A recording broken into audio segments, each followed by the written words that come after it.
name is Andy Baldwin. My book is Raptor Canyon, and I'm from Lander, Wyoming.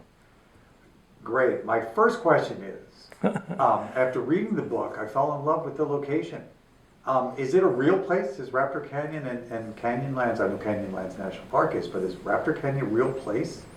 It is a real place, but I've had to change some of the features in the landscape because we've got to keep the location of relics stills secret. Oh, so if you haven't read the book, now you'll know why. Now you know why. Yes, yes. So Was there a real person that you met that you modeled Relic after? Because he's just so real. He's so real. oh no, he's a composite. Mm-hmm. Yeah. Any of you in there? Oh sure. Okay. The still part, maybe? The still no. Well, I think he's. I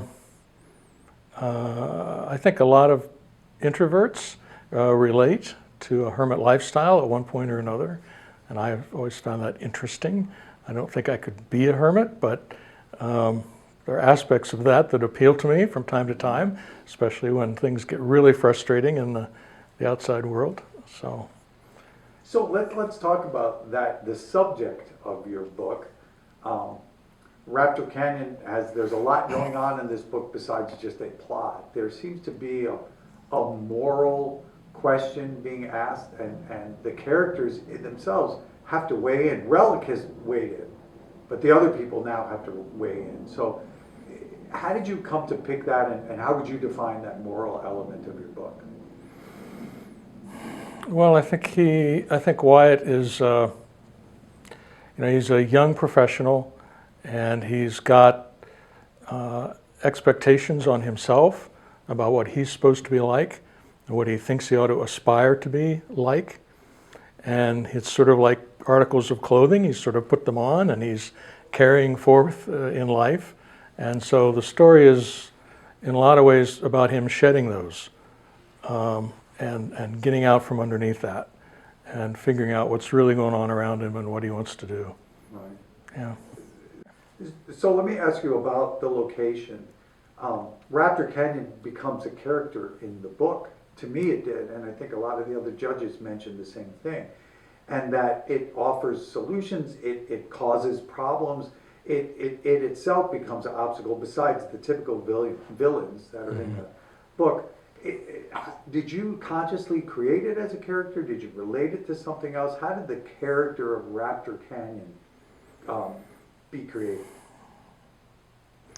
Yeah, I think it was conscious. It was, it's the central part of the story is this, what if there were a real petroglyph of a dinosaur made 1,000 years ago by ancient Pueblo people? So all of that has to happen in the right spot. Mm-hmm. So I'm not sure if that answered your question, but yeah. Well, and you mentioned something about Relic being, he's very tied to the land. Yeah, you can't really separate Relic from Canyonlands. I mean, they each they influence each other, and that's the other thing about that I enjoyed writing about was how the canyon influences and helps change Wyatt. Mm-hmm. Very much so. Yeah. Is there a process that you go to evaluate your characters first, or is it just?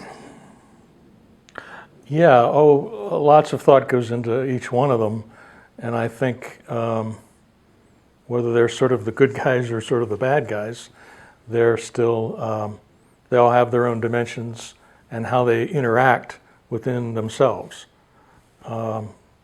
And so, yeah, I think about that. All of the characters, and they need to be, of course, they need to be different. They need to have some conflict and some contrast with the other characters to make it work. Do they ever just take over and you're surprised that your characters do so? Yeah, sometimes. Yeah.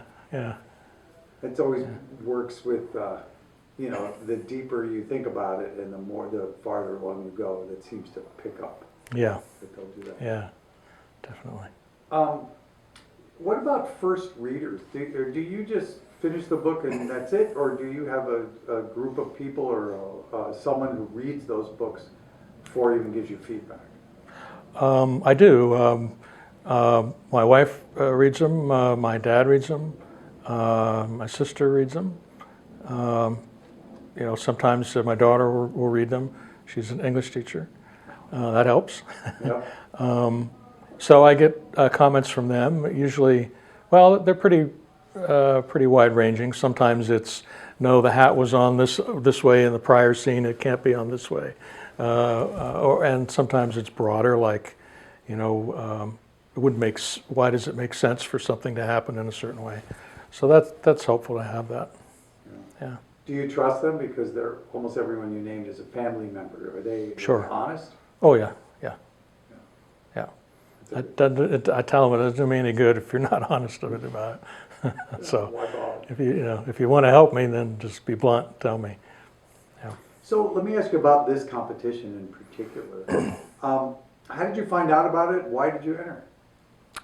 I actually found out about it from a posting by Jim Moss on LinkedIn.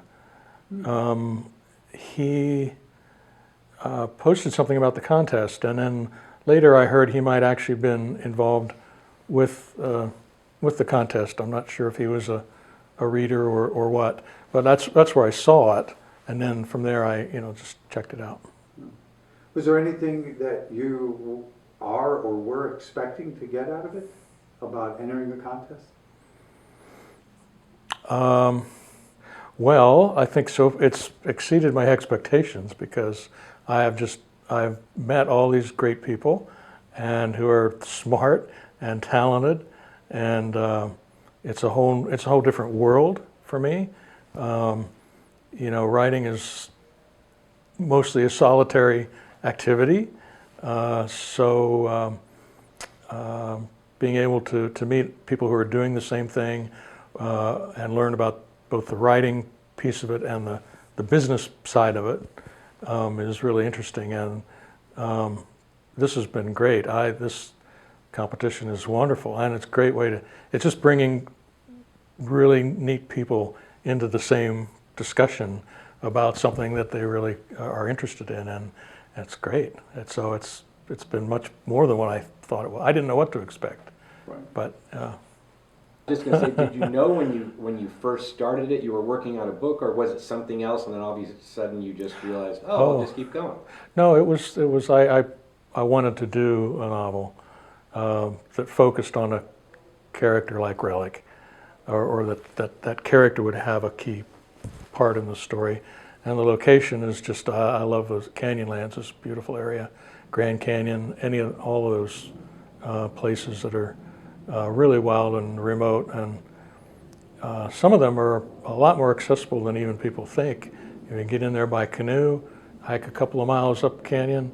You won't see a soul, you won't hear a human sound anywhere. You might find coyote tracks, you might find mountain lion tracks, you might find pieces of pottery, you might find that granary that nobody else has seen up on the hill.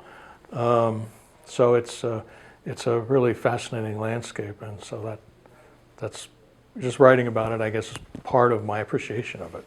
Do you have any idea of how you would feel if, that wilderness started to disappear and be developed in a way that wouldn't preserve it for others? It'd just be terrible. It'd be tragic.